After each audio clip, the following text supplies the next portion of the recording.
Alright, this collection of art and theories and stuff is going to be about the catacombs and the underground subterranean worlds that exist all over this place without anyone really knowing about them. We have a lot of them mapped out, and there's many that are known in Rome and all over the place, basically. Paris, there's caves in Mexico, there's stuff all over the place, and we know of some of it, but there must be so much more that we don't know about, potentially under pretty much every city or civilization that has ever existed. I would be willing to believe has knowledge of and used and utilized the subterranean realms and the ability to go underground to protect themselves, hide, be safe, and God knows what, probably have some amazing spiritual experiences.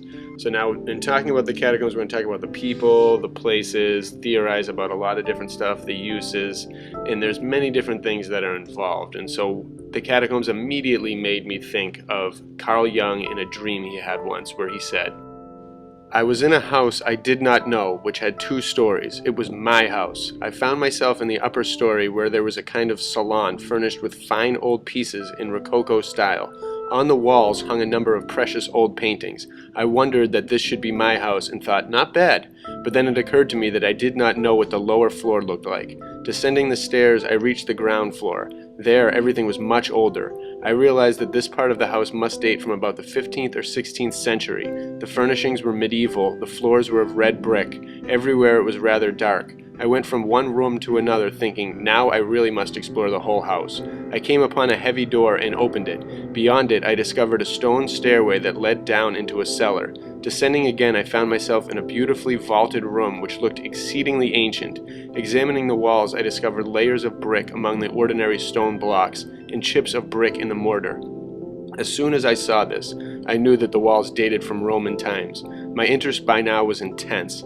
I looked more closely at the floor. It was of stone slabs, and in one of these I discovered a ring. When I pulled it, the stone slab lifted, and again I saw a stairway of narrow stone steps leading down to the depths.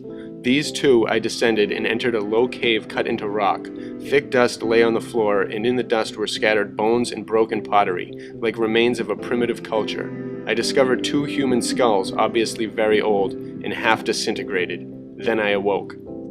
People have been interpreting that for a long time, and nowadays I think it relates to all of us in this community and what we're all going through, because it was the same thing that he was going through, and we are doing it now, and that dream really does apply to all of us. We need to just keep digging deeper and really discover this civilization that nobody knows about and no one's been telling us about. It also reminds me of Mayan book that I read a while ago. I owned it for a while, and then I lent it to someone, and I've never gotten a book back after I've lent it to anyone. But this book, I remember a story that it said that one of the practices that the Mayans would do back in the day, or the Aztecs, was that when a child was born, they would put bandages and whatnot over his eyes, and then a holy child was born, they would put bandages over his eyes so that no light would get in. And then over the years, over the first, I believe it was 7 years, the child would live with no eyesight and really sharpen every other sense that they had in the body, even senses that we probably don't even know about. And then basically on their 7th birthday, or at some point on their moment of truth, they would be in a dark cave with only a candle lit, and they would take the last bandage off. Basically a bandage would be removed every year or every celestial cycle or something, and then the final bandage would be removed in a cave in total darkness except for this one candle. Then as the person would basically walk out, they would see the sun rise for the very first time and experience the light, and then begin to acknowledge the senses of sight and vision. And this reminds me of something that maybe was done in the catacombs. Maybe it was a truly ancient ritual that existed for a very long time in holy people or everyday people. And the catacombs could be used for a lot of things, is basically the point. So we're going to talk about a lot of different ones. These are the books that were used, and I'll show you some text at the end you can scan through, and a lot of pictures coming up. So bear with me. I don't want this video to be a half hour long. My computer probably can't handle it, so I'm going to have to show some of the pictures pretty quickly. I recommend you stop and look at stuff, because there's a lot to see and a lot to read and a lot to really kind of infer from, and definitely stop and check some stuff out, or check these books out on archive.org. A lot of great stuff to see, starting with the maps. One way to get to know something is always with a map, and they had very detailed maps of the above world, and they had extremely detailed maps of the underworld, because imagine getting lost in there. It would not be fun. Probably a very intense labyrinth, all of them, with so many secret caverns and different layers. They said that some were at least 5, 6 stories, 6 different layers big. Some rooms would be huge, some rooms would be small, some rooms would be compartments, some rooms were clearly burial chambers, other places were clearly religious ceremonial centers. So there was a lot, and there was probably access to this all throughout the city. So many buildings above probably had tunnels digging in, and there's different kinds of star forts, I'm sure, that had certain entrances. Maybe those were even the centers, the train stations, the underground tunnel stations, and you never really know, but were definitely a big part of their culture, of their civilization, and it was pretty much just as important as the above realm. I think a lot of people lived in there, and they probably had nicknames, and who knows. So one of the most puzzling aspects of the catacombs is who are the initial diggers and creators of all these pathways and all these areas, and were they in harmony with the buildings? Was it all part of some ancient construction period, a lot of them, or was it something more recent and really just for funeral purposes? I really don't know, but it seems to me, like from reading a few different things, this was the Catacombs of Rome, which talked about the origins of the catacombs, and they were saying like at different points, like in time when a war would come, like the catacombs would be flushed out, they'd go through like a cycle, and then inevitably they'd get cleaned out, and then moss would kind of take over them, and different families were taking over different parts of different areas and different cities at different points in time after different battles, and then people were hiding out in there, like committing crimes, kind of as hideouts at different points. Sometimes weeds would take over, plants would just completely take over, trash would fill it, people would put their waste and dump everything. And so it seems radically different, the uses that the people that we hear about using it for, and then the reasons like that would explain why the artworks like these are found in them, which seem to be some different reasons that we cannot really understand yet.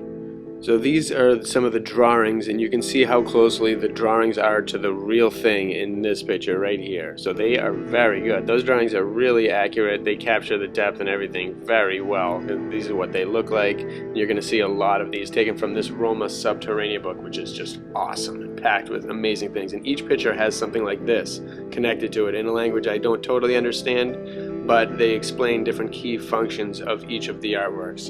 In each one of these, like, there's a lot of different stories that seem to be told throughout a lot of this, like the Adam and Eve creation, Jonah. A lot of different stories seem to kind of be told repeatedly throughout the catacombs and seem to be kind of common areas. And now what these stories were based on exactly in reality is unbelievable. I mean, those symbols, kind of like watery, almost Fifth Element symbols, different church symbols, and they really are taking ancient mythologies and combining them into beautifully carved sarcophaguses, and these things must have been for some very important people. You can't imagine a lot of the people, the peasants and things, getting anything even close to this. Even in some of the pictures that I have, you can see the paint, but they have a lot of different, the Jonah and the whale story and the sea monster are very prominent throughout a lot of these, and the sarcophaguses, and they really must have firmly believed something connected with that story. And maybe there was an underwater beast that lived in the catacombs, like in their different water spots in the catacombs. I wonder if there were fresh water or different kind of riverways and passageways in the catacombs at different areas that we just haven't found yet, because there are in Mexico's and cave systems and all over the place.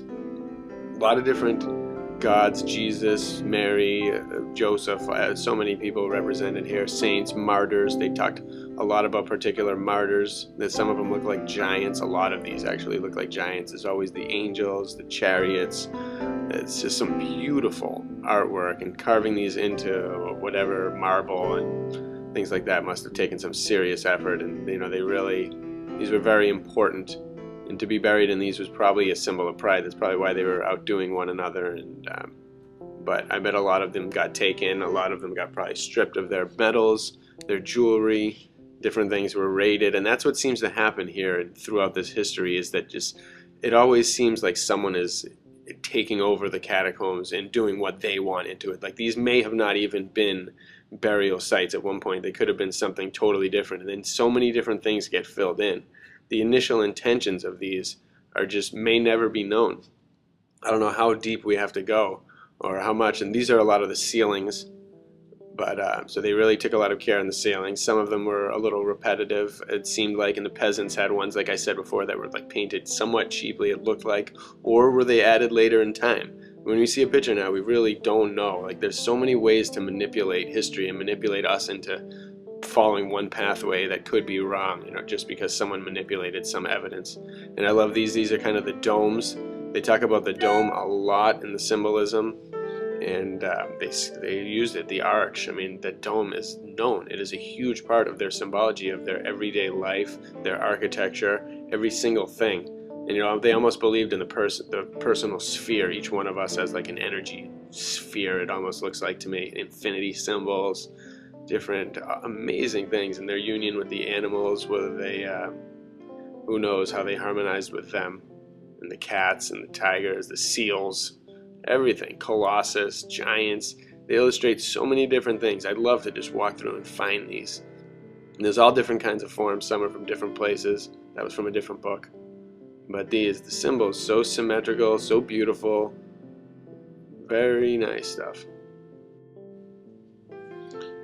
And I love going through the archives and just grabbing the artwork from them, and it's so inspirational seeing how these people thought and imagining their concepts and really relating it to what we think about now and how we think of our concepts. And they thought, to engrave all of these things, and each one of these is so in depth. And I wonder if the people that they were involved with, the sarcophagus, the people in there living, if they had some choice in the symbology, if that was something you picked, how you were going to be represented later in the afterlife, or were these just totally different things? Were these like, these individual interior domes, were they religious sacred spaces, individual personalized meditation, transportation zones? And some of these beasts they were talking about in one ancient like museum, or some museum at one point, there was a giant like 40-foot spine of some sea monster. And so we have no idea what was created then, how these stories related to them, what each one of these symbols means, what the purpose of these rooms were. They definitely can be buried in. It's easy to come across a bunch of spaces and then be like, okay, we're running out of places to put these bodies up here, although I don't really see how you can run out of land. It seems like a very, very easy thing to just bury people in the land. That's why I'm just go a little further beyond wherever. And that's why I'm very curious. It seems like, I can see it as tombs for definitely important people, but it seems also like something else. Like they were almost like retreats, or maybe even like protection houses, deluge houses, protection bug out shelters that were just wanted to be decorated to be beautiful, and but maybe also sacred meditation temples and places where they contemplated the gods, places where they would go and experience just a different kind of thing, a different kind of market, a different kind of mall. Maybe were these subterranean layers a different kind of city. For all we know, catacombs, it could have been places for cats in the Egyptians inevitably, or like, who knows, barber shops for cats. At this point, we have no idea what kind of tricks they'd play with the language, and just in general, what the true purpose was for these. Because I know cats, I can see cats inhabiting these places. I don't fully believe that, obviously, that these were designed for cats. Who knows? We really don't know. But the people that took it over, the early Christians, they have their symbols. You can clearly see that. There's a lot of people that attribute it to the Hebrews, because there's menorah-like symbols found all over the place. And, who knows? And but did they carve it out? Who was the initial carver? That's what I really am curious about, because that is where you'll find the initial purpose. Because these are big tasks. They're connected to important buildings on the surface, and these are monumental tasks of excavating these places, and especially when you make them very sustainable of the land above and archly beautiful, covered and decorated with amazing art. And these arts are incredible. They just thought something so different. Their world, whoever created those, their world was totally different. And then inevitably we came over. For giants, maybe that wasn't that tough. And these ones are really cool. The giant head of, I'll put it down in the text later, if I can remember who that, Apollo maybe, or something amazing with that. But I love the art. The art is so beautiful. And the themes of giants and gods and more powerful beings than just your everyday human, and interacting with animals as one, and all these different themes and concepts that appear in all this art, it just, it has to reflect a time period that was here. The angels with babies, like, what is that? Are they seeing these things in hallucinations or in just reality? Is their brain able to see a different spectrum that we can't? And look at these places. These, some of these underground caverns could be natural. They could be all carved out. Everything could be created. It brings creation into question. This all wasn't created with a giant mysterious bang. There's some other part of the puzzle that we're not seeing here. And the creators may have been creating this in these ancient ruins, in these structures that seem to be more massive and impossible for us to grasp. We have a good grasp now in our modern generation of what can and what can't be done by our means and our building potential with our technological potential. And these things that we're looking at from these ancient times are just things that we can't. I mean, these ones, these rooms and stuff we can, but these other structures are things that we just can't do. There's no way, and for people to have done them back in the day is so impressive. And the holes, I bet, are everywhere, and it's so easy to fill in a cavern. You just block the hole, and nobody ever thinks twice about it. Sometimes hikers can get a draft. They can feel that there's a hole in something, but these could be everywhere. That entire mountain could be a building that just over time has kind of like melted or been destroyed a little bit, been hacked to pieces, been blown up, and now it just looks like rock, and it's been smoothed by the rain and all this stuff. They could be everywhere, all over the world. It's so interesting. I wish we could invent like an X-ray thing that could allow us to just penetrate several layers of the earth without harming any radiation or anything like that. But these structures are massive. These builders were something special, and they definitely used them for bodies, but they also this is pointing towards something else. There's no doubt about that. And these are some of the the smells, the scents, the essential oils they probably used, and the essences, the mushrooms. We don't really know. The incense could have been all over the place. They had to do something to protect the dead bodies and decaying flesh smell. So there had to have been some kind of sense, and these are maybe holy water vices. And the ceiling, I love how they basically create a portal in the ceiling. That makes me think something special as well. And what if the psychedelic aspect was an interdimensional mind travel, was an aspect of our past generations, and these were places, hey, I'm gonna rent out a place. Like, it's a popular thing. I want a place away from kind of my family where I can just do this with no responsibilities and just zone out and get thinking, communicate with the gods, do all this stuff. Like, why not rent a place in some subterranean thing, like a subterranean gym? If they had that now, I bet a lot of people would do that. If you could go into, pay $50 and go to a little subterranean sensory deprivation tank for like 5 hours where no one would bother you, I bet it would be a pretty popular thing, especially when you factor in communication with the gods in different realms and things that we know they were existing, and they were taking sacred plants throughout time. There's no doubt about it. And it's basically one of the only ways to explain this stuff besides there being gods and physical other beings. And they had a very good grasp of the metaphysical, of the sacred, of the spiritual. It allowed them to build and create all this artwork for these purposes. I really do think, like, other than that, really, I can't think of, like, and for food and shelter, I can't really think of why they would do a lot of these things. And this book is really nuts, and this deals a lot with that serpent myth and this different myth. But look at the colors in this. Look at this artwork here, getting swallowed by the sea beast, and just very different. Something about that book was very unique. I don't know what it was, but these are smooth. This is almost like envisioned what it would be like, really clean and pristine, not like a place for looters and debtors and like people hiding from the law to hang out, or dead people to go, and it seems like that might have been a purpose for some of it, but not the total purpose. And this section kind of explains some of the symbologies found throughout there and how it changed over time. Some early Christian art, the menorah, the tree of life, the Kabbalah, all that stuff seen, and that's people use that one symbol to just proclaim a history, and this is who was here. And it's not that easy. It's never that easy, and it doesn't matter who was here at a certain time. It really matters who built it and why. And that's what we need to figure out. And some of these texts shed some good light on it.